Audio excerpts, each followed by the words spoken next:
Okay, I thought about Chanukah.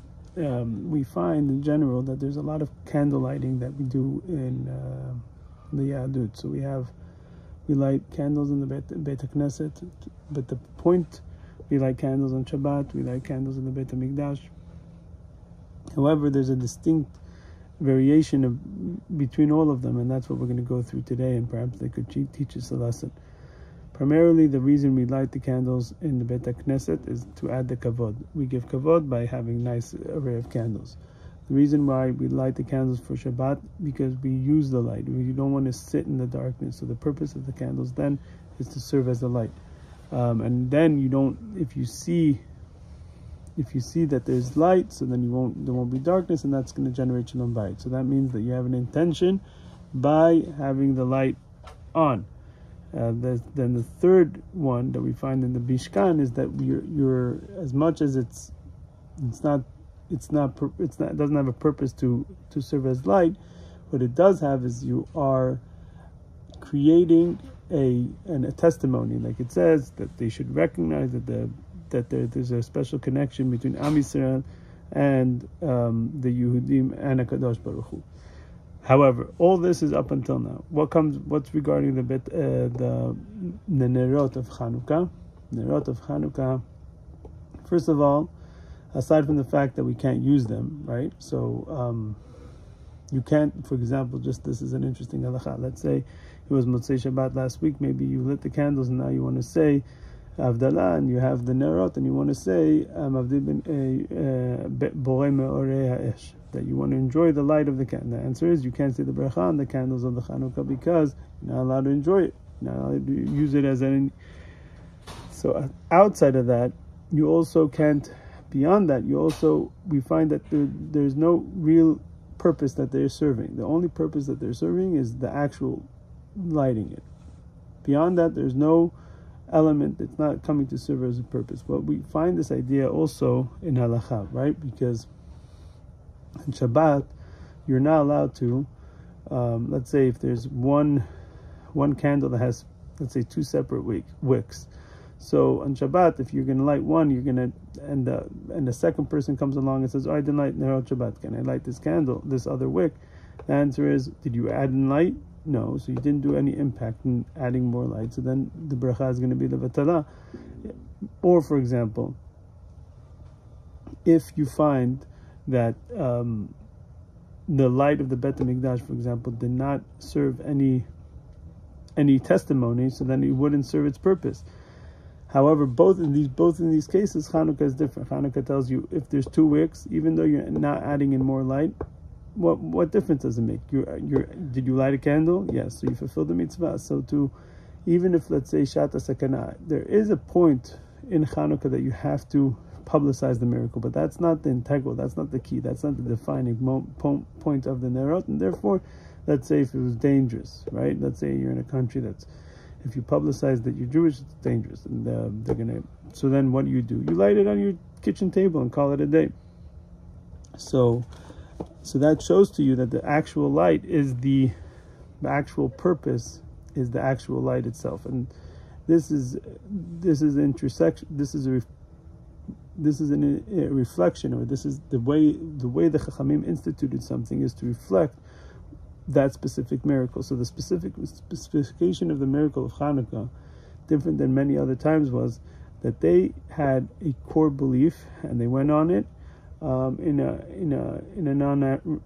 non-rational way. So if they followed statistics, the chance of success would be 0, and it would say it's 0. It wouldn't say 0.1. It would say 0%. And so therefore, if a person, they were possessed. What were they possessed by? They were possessed by the unbreakable bond. They were possessed by meaning when you have alternatives, so then you can make choices.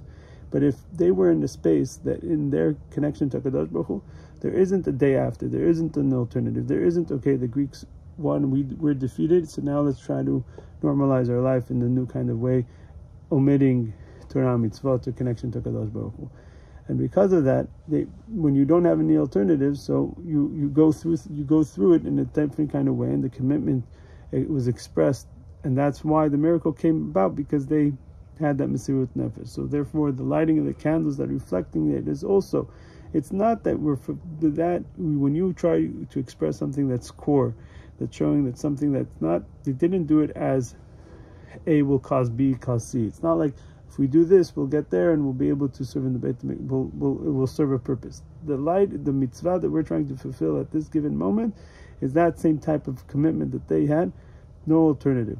When you have no alternative, that means it's not a means. That means the lighting itself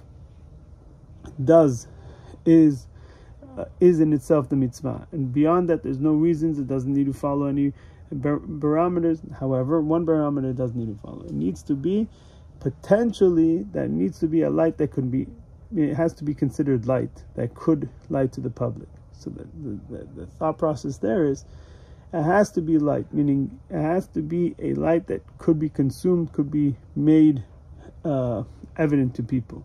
That doesn't take away the fact that if it doesn't, it has to have the potential of doing that. So too, this connection of the Kadosh Baruch Hu that we said that they instituted the Chanukah candles for, is the same idea. When this Etzem and Neshama comes to play, and this commitment to Mesirut Nefesh comes to play, it has to have the potential to affect every fiber of a person's life. However, if it doesn't, that doesn't take away from the meaning.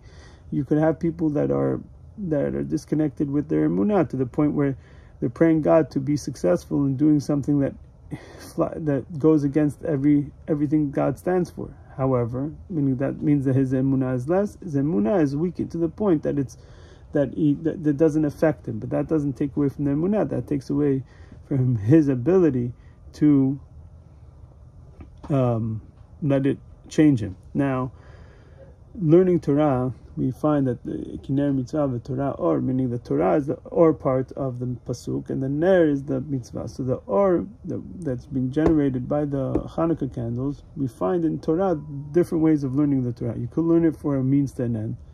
I need to know what to do. I need to look in the manual. The manual is the Torah. I'm going to learn the Torah. I'm going to know how to do the mitzvot. I'm going to do the mitzvot. Another way of doing the mitzvot there, or learning the Torah, is I'm thirsty. I need water. This Torah is quenching my thirst. I need to be connected to Kadosh Baruch Hu. I love him. I want to be connected to him. I can't feel close if I don't get a hug. How do I get a hug? I learn the Torah. Simple. So that's a very high level. But still, because he's learning the Torah in a way that he feels like Kadosh Baruch Hu, but nevertheless, he's quenching his own thirst. Then there's a place that you learn Nishma. That means that over here, I don't come with a need to the Torah. I come with a complete submerged in the Torah, with the Torah, for the sake of just being one, meaning just as one as a Kadosh Baruch Hu, without any purpose of it. And that's the idea. That's the equivalent of the Chanukah candles to aspect of it in learning the Torah. So, Shabbat Shalom.